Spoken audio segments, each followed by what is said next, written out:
Жыл башынан бери биздин бөлүмгө 400 арыз кайрылды.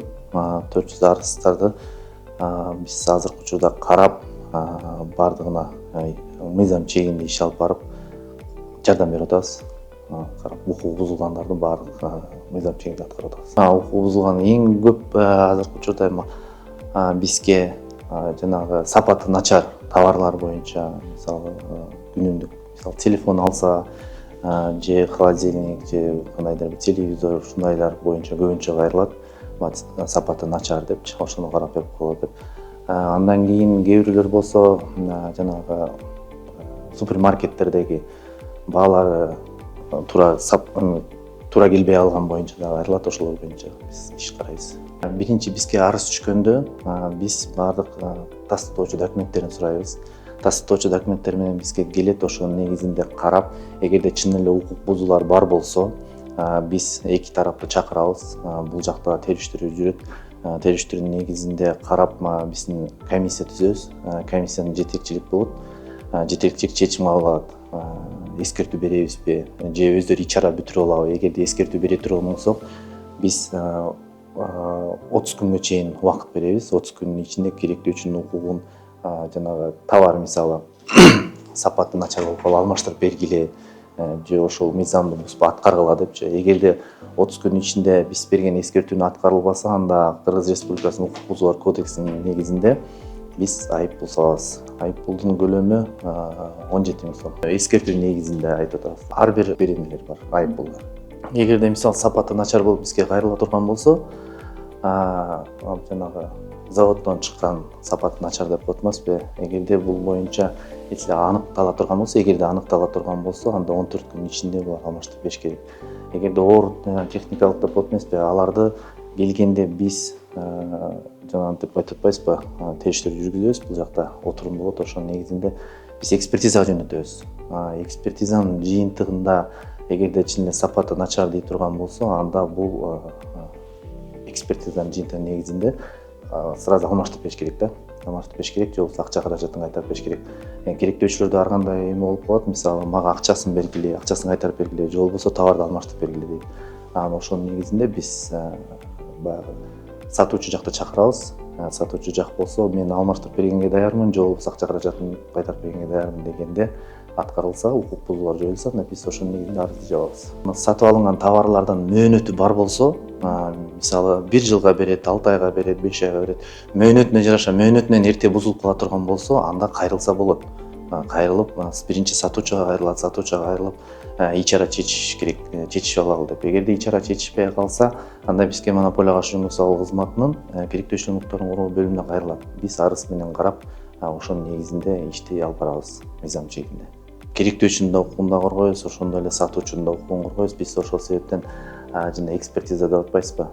Экспертизага сөзсүз түрдө жөнөтөбүз. Анткени экспертизанын жыйынтыгы чыгарат. Мисалы, бул товар ошол заводдон сапатсыз болгон, же болбосо мисалы кийим-кечектер болсо, бул кийилген, колдонулган дей турган болсо, анан ошонун негизинде биз керектөөчүгө арызын өзүнө кайтарууга туура келип калат.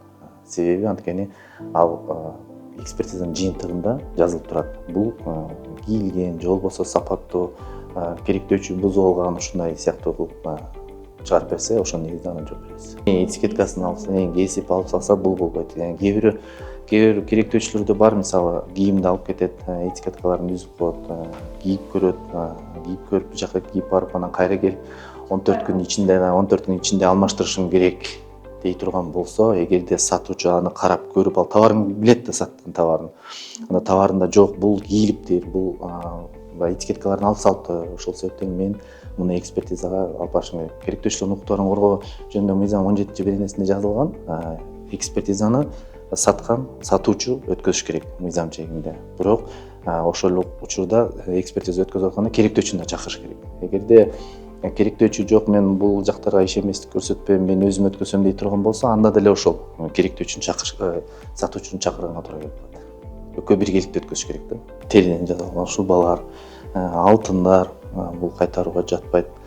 Жанагы орусча айтканда перечень деп коет эмеспи? Министрлер кабинетинин перечени бар, ошо переченде баары көрсөтүлгөн да.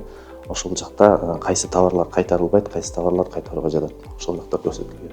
Ал боюнча дагы бизге келип кайрылып атат, кайрылган учурлар болот. Анткени керектөөчү укуктарын коргоо жөнүндө мыйзам 4-беренесинде да жазылган. Керектөөчү алынган кызмат же көрсөтүлгөн кызмат гана үчүн акчасын төлөнөт да. Бул убакта эгерде концерт болбой калып, акчасын бербей жатса, ошол эле бизге арыз менен тастыктоочу документтер менен бизге кайрылса, биз эки тарапты чакырабыз. Бул жактан ошондой эле бизге отурум өтөт, териштирүү жүргүзөт дегендей. Эгерде ошондой эле жана эскертүүнү гана биз эскертүү гана бере алабыз. Эскертүүнү аткарыш керек. Эскертүүнү аткарбаса эле укук бузуулар кодексинин негизинде айыппул салабыз. Эгер эскертүүгө жетпей, эгерде чакырганда бул жактан ооба биз жактан кемчиликтер кетип калды, жана мадайын иш-чаралар өткөрүлбөй калды деп биз өзүбүзчө эле иш-чара бүтүрөбүз десе, анда керектөөчү бизге кайра эле арыз менен кайрылат. Арыздоом жок деп ошондо биз кароону токтотобуз. Монополияга каршы жөнгө салуу кызматынын керектөөчүлөрдүн укуктарын коргоо жөнүндө бөлүмү бар. Ал жакта келип арыз менен деле кайрылса болот. Эгерде келе албай калып мүмкүнчүлүгү жок боло турган болсо, биздин расмий сайтыбыз бар, antimonopolia.gov.kg деген. Ал жакта жарандардын кайрылуусу деген бар, ал жактан деле кайрылса болот.